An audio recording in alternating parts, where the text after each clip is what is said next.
और गले में मंगलसूत्र पहनने के बाद मंगल की माँ जैसे ही मंगल को इस हालत में देखती है तो वह हो जाती है गुस्सा सीधा हमारी कुसुम से और कुसुम को सुनाने लगती है जली कटी बातें। जी हाँ दोस्तों, मंगल लक्ष्मी का आने वाला एपिसोड होने वाला है बहुत ही ज़्यादा इंटरेस्टिंग, जहाँ पर आपको देखने को मिलेगा एक और मज़ेदार ट्विस्ट, जहाँ पे हमें एक तरफ दिखाया जाएगा कि फाइनली हमारी मंगल कुसुम के कहने पर मंगलसूत्र को पहन लेती है और सर पे लगा लेती है सिंदूर और उसको फिर से मिल जाता है घर में बहू का दर्जा। और लेकिन जैसे ही वहाँ पर हमारी मंगल की माँ जैसे ही आती है तो वह मंगल को उस हालत में देखकर हो जाती है बहुत ज़्यादा गुस्सा और सीधा कुसुम के ऊपर कर दी है बातों का वार और बोलती है कि तुम्हारी हिम्मत कैसे हुई कि तुमने मेरी बेटी को ऐसे मंगलसूत्र बना दिया और उसे अपने घर की बहू बना लिया। तभी मंगल को समझाती है कि मंगल, तुझे पता ही है कि इन्होंने तेरे साथ कितने ज़्यादा अत्याचार किए हैं।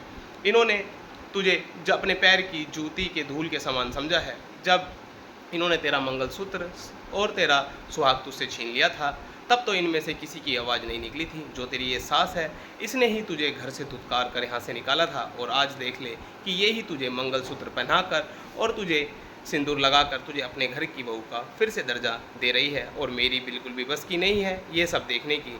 तभी मंगल अपनी माँ को समझाती है कि माँ, ऐसी कोई भी बात नहीं है, बात सारी ये है कि सुदेश जी की तबीयत खराब है और उन्हीं की वजह से ही मैंने ये काम किया है।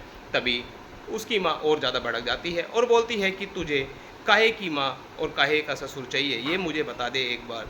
मैं तेरी माँ हूँ, मैंने तुझे अपनी कोख से जन्म दिया है, ना कि तुझे इसने अपनी कोख से जन्म दिया है जो तू इनकी हर टाइम पे तरफदारी कर रही है। लेकिन मंगल अपनी माँ को समझाने की कोशिश करती है लेकिन माँ बिल्कुल भी नहीं समझती है और कुसुम को बोलती है कि जब मेरी लड़की को तुमने इतने ज़्यादा लांछन लगाए थे तब तुम्हारे परिवार कहाँ पर था, तब तो तुमने मेरी लड़की को घर से बाहर निकाल दिया था और आज ये अपने पैरों पर स्टैंड हो गई है और इनने सारी चीज़ें कर ली हैं तो आज तुम्हें इस बड़ा याद आ रहा है कि ये तुम्हारी बहू है। यही सारी बातें जैसे ही हमारी सौम्या सुन रही होती है तो वह साइड में खड़ी होकर बहुत ज़्यादा मुस्कुरा रही होती है क्योंकि वह चाहती है कि मंगल आदित्य की ज़िंदगी में फिर से नहीं आए। लेकिन आदित्य ये सारी बातें चुपचाप खड़ा होकर सुन रहा होता है और जैसे ही आदित्य बोलता है कि आंटी, आपकी बहुत ज़्यादा हिम्मत हो गई है और आपने बहुत ज़्यादा बोल लिया है, अब आप शांत हो जाइए। लेकिन तभी हमारी मंगल की माँ उसको भी शांत करते हुए बोलती है कि तो चुप ही रहो बिल्कुल, क्योंकि तुम भी जब भी बोलते हो तो सारा काम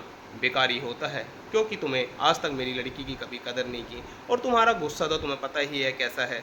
तुम अपने गुस्से पर तो कंट्रोल कर ही नहीं सकते हो तो दूसरों को क्या सिखा रहे हो कि गुस्सा क्यों कर रहे हो। मैंने तुम्हारी वजह से ही मेरी बेटी आज घर में अकेली है और तू दूसरी महिला के साथ अपने साथ रह रहा है। और यह बात जैसे आदित्य सुनता है तो वह भी शर्मसार हो जाता है और उसके मुंह में एक भी वर्ड नहीं होता सामने वाले को समझाने के लिए। तभी हमारी जो कुसुम होती है वो बहुत ज़्यादा परेशान हो जाती है क्योंकि मंगल की माँ की बातें होती ही ऐसी है कि उसको बहुत ज़्यादा लग रही होती है। तभी कुसुम भी मंगल की माँ को समझाने की कोशिश करती है कि आप मेरी बात समझने की कोशिश करिए। तभी वो बोल देती है कि कुसुम दीदी, आप बस मुझसे कुछ मत बोलिए, आप ही ने ही मंगल को इस घर से निकाला था। जब मेरी बेटी ने तुमको बताया था कि उसने ऐसा कुछ भी नहीं किया है, लेकिन तुम में से कोई भी एक बंदे ने इस पे विश्वास नहीं किया था और आज तुम लोग एकदम चेंज हो गए हो। मुझे तो समझ नहीं आता है कि तुम लोगों के घर का ड्रामा क्या है। मैं अपनी बेटी को यहाँ पर एक भी मिनट के लिए रहने नहीं दूंगी, क्योंकि मेरी बेटी यहाँ रहेगी तो मुझे बहुत ज़्यादा लगेगा बुरा और मैं नहीं चाहती कि मेरी बेटी यहाँ पर रहे। और यह बात सुनकर हमारी जो कुसुम होती है वो बहुत ज़्यादा शर्मसार हो जाती है और उसको बहुत ज़्यादा लग रहा होता है बुरा, क्योंकि बातें मंगल की माँ की भी ठीक होती हैं, क्योंकि उसकी बेटी के साथ इतना अत्याचार हुआ है तो उससे भी गुस्सा सहन नहीं होता है तो वो भी अपनी सारी भड़ास वहाँ पर निकालने की करती है कोशिश। लेकिन वहीं सभी लोग खड़े होकर सुन रहे होते हैं। तभी मंगल की माँ बोलती है, मुझे एक बार सुदेश जी से मिलना है, मैं ही उनसे बात कर लेती हूँ और उनको बता देती हूँ वो सारा सच जो उनको अभी तक नहीं पता है कि इनके लड़के ने तो शादी कर ली है दूसरी लड़की से। और यह बात सुनकर मंगल बहुत ज़्यादा डर जाती है क्योंकि उसको पता है कि अगर मम्मी ने ये बात सुदेश जी को बता दी तो उनकी तबीयत और भी ज़्यादा ख़राब हो सकती है। सभी लोग उनको करते हैं रोकने की कोशिश।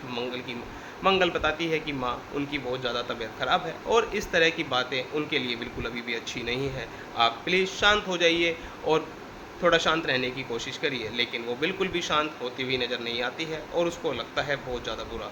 और हमारा सीन यहीं पर ख़त्म होता हुआ नज़र आता है। अगर दोस्तों आप भी रखते हैं सीरियल देखने में इंटरेस्ट या उससे रिलेटेड जानना चाहते हैं अपडेट, तो जल्दी से कर ले दोस्तों हमारे चैनल को सब्सक्राइब, ताकि आपको हमारे आने वाली लेटेस्ट वीडियो की नोटिफिकेशन टाइम टू टाइम मिलती रहे। बाकी दोस्तों मिलते हैं नेक्स्ट वीडियो में। धन्यवाद।